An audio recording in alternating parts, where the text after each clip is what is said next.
जमील अहमद का नया कॉलम मक्तल। आज मौरखा 10 दिसंबर 2024 है और आईएसपीआर ने प्रेस रिलीज की है जिसमें रिटायर्ड जनरल फैज हमीद को कोर्ट मार्शल में चार्जशीट कर दिया गया है।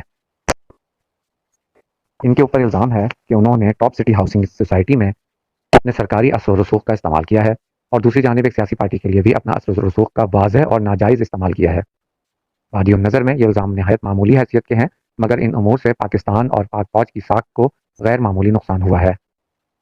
इस फैसले के बाद कुछ ज़ीरक सियासतदान और बेशुमार सियासी नाबालिग नाम नेहाद सियासतदान अपनी बंदे कबा देख रहे हैं। हत्ता कि ये कहना भी गलत ना होगा कि कुछ फैज़ हमीद के हम पेशा रिटायर्ड और हाजिर सर्विस अफसरान को भी बेटी बंद भाई के साथ अपनी बेटी की फिक्र लाहक हो चुकी है। साहम फैज़ हमीद साहब राहत अंदोही का शेर पढ़ते दिखाई दे रहे हैं। लगी है आग तो आएंगे घर कई जद में, यहाँ पे सिर्फ हमारा मकान थोड़ी है। अब देखते हैं और कितने घर इस आग की जद में आते हैं। अज़र वतन को इस हालत में लाने वालों में एक शख्स साकिब निसार भी है।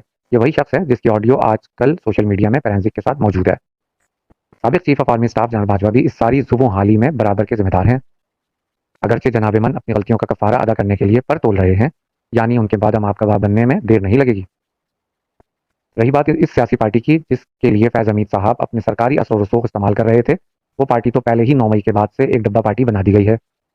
अमेरिका में कांग्रेस की करारदाद, बरतानिया की सेनेट में बिल, गोल्ड स्मिथ लॉबी और इस जमात की हायर की हुई अमेरिका में लॉबिस्ट फर्म, ये सब पाक फौज के आगे बेदस्तूपा नजर आते हैं।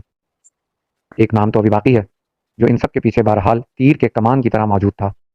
हर तीर उसके बताए हुए जाविये में रहकर मक्तल की तरफ जाता था। उस कमान का मुसल्लस भी मुरब्बा था, उसका हर जाविया अमूदी था। जिसका नाम लेते हुए तमाम सहाफ़ी आज भी हिचकिचाते हैं। उसका नाम टेलीविजन पर टेलीकास्ट होने से पहले एक बीप की आवाज़ अख्तियार कर लेता है। जी हाँ, वो नाम कोई और नहीं, मलिक रियाज उर्फ प्रॉपर्टी वाला है। ये वही मलिक रियाज है जिसका काला धन 190 मिलियन पाउंड बरतानिया के नेशनल क्राइम एजेंसी ने पकड़ा और इस्लामी जमहूरिया पाकिस्तान को तश्तरी में रखकर पेश कर दिया। बाद अज़ां ये 190 मिलियन पाउंड चंद हीरों की अंगूठी और कुछ केनाल जमीन के एवज मलिक रियाज ही को लौटा दिया गया। लेकर तब भी दुनिया ने देखा इस सारे खेल में एक औरत का किरदार बिल्कुल ऐसा ही तश्तज़बाम हो चुका है जैसा जनरल रानी का था, जिसे जनरल याया अपना मुर्शिद गर्दानते थे, या आंटी शाहीन के जैसा है जिन्होंने जामिया अफ़सा यानी लाल मस्जिद की तालबा के समझाने पर कहा था तुम लोग सोच भी नहीं सकते तुमको किस फास्फोरस से गायब कर दिया जाएगा, और फिर वही हुआ। इन सब बातों के बावजूद वह मकरू मकरन कुब्बारा, तर्जुमा इन लोगों ने मकर फरेब का भारी जाल फैला रखा है। यानी इनको फास्फोरस बम मारने वाला जनरल मुशर्रफ तारीख का बदनुमा चेहरा बन चुका है और जनरल याया का दागदार माजी भी किस्सा पारीना बन चुका है। ताहम फैज़ हमीद और इसके सहूलतकार अपने गद्दार महलों में गद्दारी की नई तारीख रकम करने जा रहे हैं। बहरहाल अल्लाह खैरुल माकिरीन, तर्जुमा और अल्लाह सबसे बेहतर छुपी तदबीर वाला है।